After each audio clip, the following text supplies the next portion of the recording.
Hello everyone and welcome to study with vet. तो chemotherapy के आज के लेक्चर में हम बात करेंगे एंटी नेमाटोडल ड्रग्स के बारे में। तो अब हम ऐसी ड्रग्स के बारे में पढ़ना शुरू कर रहे हैं जो कि हेलमिन्ट्स को टारगेट कर रही है, जिसमें आज का हमारा टारगेट है नेमाटोड्स। तो एंटी नेमाटोड्स के बारे में हम एक टेबुलर फॉर्म में पढ़ेंगे, जिसमें सबसे पहली क्लास आती है बेंजीमिडाजोल। बेंजीमिडाजोल एक ऐसी क्लास है जिसकी वाइड सेफ्टी मार्जिन है, as well as it is having a good efficacy against the nematode infection. अब ये कैसे काम करेगा वर्म्स पे ऊपर साइडल एक्टिविटी परफॉर्म करके? वो कैसे करेगा? बीटा ट्यूबुलिन प्रोटीन्स के साथ रिवर्सिबली बाइंड कर जाएगा। अगर वो बाइंड कर गया तो उसके अंदर माइटोसिस इनहिबिट हो गई है। माइटोसिस नहीं होगी तो सेल डिवीजन ब्लॉक हो गई है। इसी के साथ साथ जो सेलुलर ट्रांसपोर्ट मैकेनिज्म थे, जिसमें जो साइटोप्लाज्मिक वैक्यूल्स थे, वो सब्सटेंसेस को अंदर से बाहर, बाहर से अंदर लेके आ रहे थे, अब वो भी नहीं होगा। जनरली ये mechanism mebendazole as well as flubendazole में देखा जाता है। इसी के साथ साथ कार्बोहाइड्रेट मेटाबॉलिज्म, जो कि माइटोकॉन्ड्रियल ईटीसी में चल रहा था, उसमें फ्यूमेरेट रिडक्टेज एंजाइम को ये इनहिबिट कर देगा, जिसकी वजह से ऑक्सीडेटिव फॉस्फोराइलेशन इनहिबिट हो जाएगी एंड बॉडी में एटीपी की कमी हो जाएगी एंड देन पैरालाइज हो गया, पैरासाइट की डेथ हो जाएगी। ये जो मैकेनिज्म होता है वो कैमबेंडाजोल, फेनबेंडाजोल, थायाबेंडाजोल एज वेल एज ऑक्सफेंडाजोल में देखा जाता है। एज वेल एज ये कुछ वर्म्स में स्टेरिलिटी भी इंड्यूस कर देगा। कैसे? उसकी एग प्रोडक्शन को कम करके या फिर ऑक्सीडेटिव फॉस्फोराइलेशन को अनकपल करके, जो हमने पहले भी पढ़ा। अब बेंजीमिडाजोल का एक्शन उसकी डोजेज पे डिपेंड नहीं करता, बल्कि वो उसके कांटेक्ट टाइम पे डिपेंड करेगा कि वो जो ड्रग थी वो उस पैरासाइट के साथ कितने टाइम तक कांटेक्ट में रही थी। अब बेंजीमिडाजोल के अंदर दो टाइप आते हैं, दैट इज बेंजीमिडाजोल कंपाउंड्स और द प्रोबेंजीमिडाजोल कंपाउंड्स। तो benzimidazole compounds can be of two types, that is diabendazole या फिर थायाबेंडाजोल एनालॉग्स और द बेंजीमिडाजोल कार्बामेट्स। तो हम इनके बारे में अब डिटेल में पढ़ेंगे। तो सबसे पहला बेंजीमिडाजोल कंपाउंड है, दैट इज थायाबेंडाजोल और the टायाबेंडाजोल। Thiabendazole was the first compound discovered and it was against Ascaris as well as Toxocara canis। ये सबसे कॉमन इन्फेक्शन थे हमारे pig as well as dog में रिस्पेक्टिवली, तो उनके अगेंस्ट हमने ड्रग निकाली थायाबेंडाजोल, फर्स्ट बेंजीमिडाजोल ड्रग जो थी। बट एक ड्रॉबैक था, जो डैशंट डॉग्स थे वो इसके लिए ससेप्टेबल थे, तो हमें उसमें ये ड्रग नहीं देनी है। एज वेल एज जो लार्ज एनिमल्स है, फॉर एग्जाम्पल जो हॉर्सेस हैं, रूमिनेंट्स हैं, उनमें थायाबेंडाजोल एक ही डोज में काम कर जाती है, ना कि डॉग्स एंड पिग्स में, जिसमें हमें बार बार इसकी एडमिनिस्ट्रेशन करनी पड़ रही थी। जब ये बॉडी में जाती है तो ये मेटाबोलाइज हो जाती है टू द 5 हाइड्रोक्सी बेंजीमिडाजाइल में। किसमें? 5 हाइड्रोक्सी बेंजीमिडाजाइल में। तो थायाबेंडाजोल के बारे में इतना ही याद रखना है। इसके बाद आता है एल्बेंडाजोल। एल्बेंडाजोल क्या है? मिथाइल कार्बामेट डेरिवेटिव है, ठीक है। एल्बेंडाजोल जो है उसका ब्रॉड स्पेक्ट्रम ऑफ एक्शन है। इसकी एक्टिविटी भी लार्विसाइडल है और ये किन पैरासाइट के अगेंस्ट काम करेगा? लार्ज एनिमल्स, जो कि हॉर्सेस हो गए, जो कि रूमिनेंट्स हो गए, उनमें ये जीआईटी पैरासाइट्स को टारगेट करेगा, ना कि सिर्फ नेमाटोड। ये टारगेट करेगा tapeworm as well as flukes like Fasciola को भी, एज वेल एज कुछ एनिमल्स में ये किसमें काम करेगा? लंग वर्म पे भी काम करेगा। तो ये काम करे GIT parasite in the large animals as well as the lung worms as well as certain tapeworms and the fasciola fluke. Now, albendazole जब बॉडी में एडमिनिस्टर हुआ, फर्स्ट पास इफेक्ट से ये जाएगा लिवर में एंड लिवर में वो convert हो जाएगा सल्फोक्साइड सॉल्ट में। देन सल्फोक्साइड इरिवर्सिबली कन्वर्ट हो जाएगा सल्फोन्स में एंड वो जो सल्फोन्स होंगे वो ये मैकेनिज्म स्टार्ट कर देंगे, जिसमें वो माइटोसिस को इनहिबिट करेगा, सेल ट्रांसपोर्ट को इनहिबिट करेगा and as a result cell division को ब्लॉक कर देगा। एल्बेंडाजोल प्रेग्नेंट एनिमल्स में नहीं देनी है, स्पेशली कैट में नहीं देनी है। अगर हम चाहते हैं वो सिर्फ गट के पैरासाइट को टारगेट करे तो हम उसको खाली पेट देंगे। अगर हम चाहते हैं वो टिश्यू या फिर हिस्टोट्रॉफिक जो पैरासाइट है उनको टारगेट करे तो हम इसको फैटी मील में देंगे ताकि उसका एब्जॉर्प्शन अच्छा हो पाए। तो एल्बेंडाजोल के बारे में भी इतना ही पढ़ना था। इसके बाद हम बात करेंगे फेनबेंडाजोल के बारे में। फेनबेंडाजोल बिचेस में दिया जाता है, चीज के लिए दिया जाता है, टॉक्सोकायरा कैनिस एज वेल एज एनसाइलोस्टोमा के लिए। किससे पहले? वेलपिंग से पहले दिया जाता है। And most importantly it is also anti giardial drug in case of dogs. तो मतलब हम इसको जनरली फेनबेंडाजोल को डॉग्स में यूज कर रहे हैं, स्पीशी आपको याद रखनी है। फेनबेंडाजोल डॉग्स के अगेंस्ट यूज किया गया है, जियार्डिया के against as well as Ancylostoma and Toxocara canis के लिए। बट जो कैटल है जिसमें हैवी लंग वर्म का इन्फेक्शन हो गया है, that is allergic to fenbendazole, तो उसको फेनबेंडाजोल नहीं देनी है। एंड अगर आप किसी एनिमल को दे रहे हो तो उसमें विड्रॉल पीरियड भी आता है। जो मिल्क होगा उसमें फेनबेंडाजोल 3 दिन तक निकलेगा, जो मीट होगा उसमें वो 14 घंटे तक निकलेगा। तो फूड एनिमल्स में आपको ये प्रिकॉशंस रखने हैं for the fenbendazole. Then comes the mebendazole. Mebendazole should also not be given to the pregnant animal. कौन सी ड्रग्स प्रेग्नेंट एनिमल को नहीं देनी है वो भी आपको माइंड में रखना है। तो mebendazole should not be given in pregnant animal. It is also a broad spectrum anti nematodal drug. But अच्छी बात क्या है, गट पैरासाइट्स को ये टारगेट करता है इन ऑल द स्पीशीज। तो अगर किसी भी स्पीशी में जीआईटी के पैरासाइट को टारगेट कराना है, स्पेशली नेमाटोड्स, तो हम कौन सी ड्रग देंगे? मीबेंडाजोल को। Then comes the oxibendazole and the oxfendazole. तो ऑक्सीबेंडाजोल एंड ऑक्सफेंडाजोल दोनों ही हॉर्सेस के लिए इफेक्टिव होते हैं। जिसमें हम ऑक्सीबेंडाजोल के बारे में बात करें तो वो pinworm, threadworm as well as lungworm के लिए इफेक्टिव है। जो ऑक्सफेंडाजोल होता है that is nothing but the sulphonated fenbendazole only. तो इसमें कुछ फेनबेंडाजोल की भी वो आएगी, झलक आएगी। ठीक है। लास्ट आता है बेंजीमिडाजोल्स में फ्लूबेंडाजोल। फ्लूबेंडाजोल जनरली स्वाइन्स में एज वेल एज पोल्ट्री में यूज होती है। फ्लू है ना, फ्लू, स्वाइन फ्लू सुना है, बर्ड फ्लू सुना है, तो it is against the lung worm in case of swine and gape worm infection और the lung worm infection in case of the game birds. तो हमने ये कौन सी क्लास पढ़ी? बेंजीमिडाजोल के बारे में पढ़ा। अब हमने इसको थोड़ा सा ट्रांसफॉर्म करके हमने बना दी प्रोबेंजीमिडाजोल। प्रोबेंजीमिडाजोल बॉडी के अंदर जाके बेंजीमिडाजोल में ही टूटेगी। तो हमने प्रोबेंजीमिडाजोल क्यों बनाई? क्योंकि वो इजी टू प्रिपेयर है, इजी टू एब्जॉर्ब है एंड वो इजीली और जल्दी अपना एक्शन शो करती है। तो सबसे पहला और मोस्ट इम्पॉर्टेंटली इसको भी आपको प्रेग्नेंट एनिमल में नहीं देना है। सबसे पहली ड्रग आती है फीबेंटल। फीबेंटल बॉडी में जाके कन्वर्ट हो जाएगी फेनबेंडाजोल एज वेल एज ऑक्सीबेंडाजोल के अंदर। ठीक है। And it is effective against horses, dogs and the ruminants. तो रूमिनेंट्स में ये इन्फेक्ट करेगा, मतलब ये प्रोटेक्ट करेगा रूमिनेंट को against intestinal parasite, lung worm के against as well as trematode infection के अगेंस्ट, डॉग्स में against whip worm, hook worm and round worm और द टेथ वर्म के बारे में।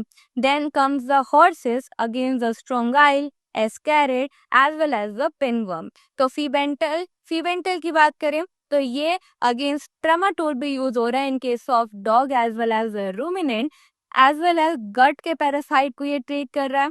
डॉग्स में पिन तो नहीं है, हुक वर्म या फिर विप वर्म में इफेक्टिव है। हॉर्सेस में against the strongyle as well as ascarid के लिए। ठीक है। फीबेंटल का एक और इम्पोर्टेंट चीज है कि ये बॉट फ्लाई, गैस्ट्रोफिलस बॉट फ्लाई के अगेंस्ट भी यूजफुल होता है। अगला आता है निटोबिमीन। निटोबिमीन बॉडी में जाके एल्बेंडाजोल में कन्वर्ट हो जाएगा। तो एल्बेंडाजोल जो होगा वो काम करेगा against the adult as well as larval form of the parasite. GIT nematodes को ये इन्फेक्ट करेगा as well as lung worms को ये इन्फेक्ट करेगा। Then comes the thiophanate. Thiophanate convert हो जाएगा बॉडी में जाके to the lobendazole and it will be effective against the ruminant as well as in the pig। तो हमें स्पीशीज याद रखनी है। ठीक है। तो निटोबिमीन में हमें स्पीशीज स्पेसिफाई नहीं करी है, बट ये एडल्ट और लार्वल फॉर्म को ट्रीट कर रहा है। फीबेंटर डॉग में काम कर रहा है, कैटल में काम कर रहा है, हॉर्सेस में काम कर रहा है। ट्रेमाटोड्स के अगेंस्ट भी इसका एक्शन अच्छा देखा गया है। थायोफेंटल जो होता है वो रूमिनेंट्स में काम करता है एज वेल एज पिग्स में काम करता है। तो ये हमने बेंजोइमिडाजोल कंपाउंड्स के बारे में बात किया, इंपॉर्टेंट था इसलिए इसको थोड़ा सा ज्यादा टाइम दिया। इसके बाद हमारे पास मैक्रोसाइक्लिक लैक्टोन्स आएंगे या फिर मैक्रोलाइड्स आएंगे। तो मैक्रोसाइक्लिक लैक्टोन्स या फिर जो मैक्रोलाइड्स होते हैं वो नेमाटोड इन्फेक्शन, चाहे वो मैच्योर का हो या फिर इमेच्योर का हो, उसको ट्रीट करने के साथ साथ जो एक्सटर्नल आर्थ्रोपोड होते हैं उनको भी ट्रीट करेगा। तो इनको कलेक्टिवली हम क्या कहते हैं, एंडेक्टोसाइड्स के बारे में कहते हैं। And macrolide are the drug of choice for the strongyloides infection. ठीक है, they are the drug of choice for the strongyloides infection. Now अब हम बात करेंगे एवरमेक्टिन ग्रुप के बारे में। एवरमेक्टिन ग्रुप किसके अंडर आता है, मैक्रोलाइड्स या फिर मैक्रोसाइक्लिक लैक्टोन्स के अंदर। तो जो एवरमेक्टिन होता है उसका सिर्फ एंटी नेमाटोडल एक्शन है, इसका कोई भी एक्शन टेपवर्म या फिर फ्लूक्स में नहीं देखा गया है। जनरली इसकी दो फॉर्म होती है। मेजर फॉर्म को हम स्मॉल ए से डिनोट करते हैं और माइनर फॉर्म को हम स्मॉल बी से डिनोट करते हैं। ठीक है, अब ये कैसे काम करेगा, वाबा गेटेड या फिर ग्लूटामेट गेटेड क्लोराइड चैनल को ये खोल देगा, जिसकी वजह से सेल में हाइपर पोलराइजेशन होगी एंड देन पैरालिसिस की वजह से पैरासाइट की डेथ हो जाएगी। जनरली ये टेपवर्म और फ्लूक्स में नहीं देखा जाता क्योंकि उसमें जो ग्लूटामेट या फिर गाबा गेटेड चैनल्स हैं वो प्रेजेंट ही नहीं होते, that is susceptible to the avermectin group. Then mammals में गाबा में एफिनिटी कम होती है एंड जो ग्लूटामेट होते हैं उसके रिसेप्टर्स प्रेजेंट नहीं है। एज वेल एज मैमल्स में ये ब्लड ब्रेन बैरियर को क्रॉस नहीं कर सकता, नहीं करेगा तो ब्रेन में जाके भी ग्लूटामेट और गाबा रिसेप्टर्स पे काम ये नहीं करेगा। तो मैक्रोलाइड्स में एवरमेक्टिन ग्रुप के अंदर अब हम बात करेंगे आइवरमेक्टिन के बारे में। आइवरमेक्टिन हम जगह जगह सुनते हैं, आइवरमेक्टिन लग रही है, ये लग रही है, तो अब हम उस ग्रुप के बारे में बात करेंगे। तो ivermectin is a derivative of avermectin group, जिसमें हम उसकी B1A that is the major subunit and B1B that is the minor subunit को मिला के बनाते हैं। तो अगर मैं आइवरमेक्टिन की बात करूं तो वो हॉर्सेस के against strongyle, ascarid, pinworm, hairworm, lungworm as well as intestinal threadworm, most importantly gasterophilus bot fly के अगेंस्ट भी हम आइवरमेक्टिन को यूज करते हैं। कैटल और स्वाइन में against the round worm as well as the lung worm के against use करते हैं। डॉग्स में most importantly immature heart worm के अगेंस्ट हम इसको यूज करते हैं। एज वेल एज हम इसको as a ectoparasiticidal drug use करते हैं and it is responsible to prevent the re infection of the respective parasite. तो आइवरमेक्टिन हॉर्सेस में बहुत सारे पैरासाइट को ट्रीट कर रहा है as well as bot fly को भी एडिशनली ट्रीट कर रहा है। जो स्वाइन्स हो गए, जो हमारी कैटल हो गई, उसमें वो round worm as well as lung worm को ये ट्रीट कर रहा है। डॉग्स में मार्केट इमेच्योर हार्ट वर्म को ये टारगेट करेगा। एक्टोपैरासिटिसाइडल भी है एज वेल एज प्रिवेंट करेगा ये री इन्फेक्शन को। आइवरमेक्टिन को हम सबकट में देते हैं ताकि सबकट में स्लो रिलीज हो इसकी एंड वो लॉन्ग ड्यूरेशन तक रिलीज हो दी जाए। But ivermectin is not use in case of coolie dog breeds. क्यों नहीं यूज होता, क्योंकि उनमें जो MDR1 जीन होता है वो म्यूटेट हो जाता है, जिसकी वजह से फॉल्टी पी ग्लाइकोप्रोटीन बनता है एंड जो इफ्लक्स पंप होता है वो खराब हो जाता है, जिसकी वजह से जो आइवरमेक्टिन ड्रग होगी वो कूली डॉग्स के ब्रेन में जाके एक्यूमुलेट हो जाएगी और उसकी डेथ भी हो सकती है। तो इसके बाद हमारे पास आता है आइवरमेक्टिन का ही भाई दैट इज अबामेक्टिन। आइवरमेक्टिन बना था B1A B1B से, तो अबामेक्टिन बना है 80% B1A से एंड 20% B1B से and it is effective against nematodes as well as arthropod. हम बोल ही रहे हैं दे आर द एंडेक्टोसाइड्स, क्यों, क्योंकि ये मैक्रोसाइक्लिक लैक्टोन्स के अंदर आ रहे हैं। Then comes the doramectin. Doramectin को हम एक और नाम से जानते हैं, म्यूटेशनल बायोसिंथेटिक एजेंट के नाम से। क्या नाम है, म्यूटेशनल बायोसिंथेटिक एजेंट। अब डोरामेक्टिन में क्या होता है, साइक्लोहेक्साइल ग्रुप है कार्बन 25 पोजीशन पे। तो ये जो प्रॉपर्टी है वो इसको डिफरेंशिएट करती है to the ivermectin as well as to the abamectin. तो डोरामेक्टिन इन दोनों से कैसे अलग है, क्योंकि इसके पास 25वें कार्बन की पोजीशन पे क्या है, साइक्लोहेक्साइल ग्रुप है। क्या है, साइक्लोहेक्साइल ग्रुप है, किसमें है, डोरामेक्टिन में है। डोरामेक्टिन को हम डॉग्स में यूज नहीं करते हैं क्योंकि वो डॉग्स के लिए बहुत ज्यादा टॉक्सिक है। हम इसको कैटल में यूज करते हैं most abundantly and against the intestinal round worm, lung worm, eye worm, grub, mite, lice, house fly, warble fly.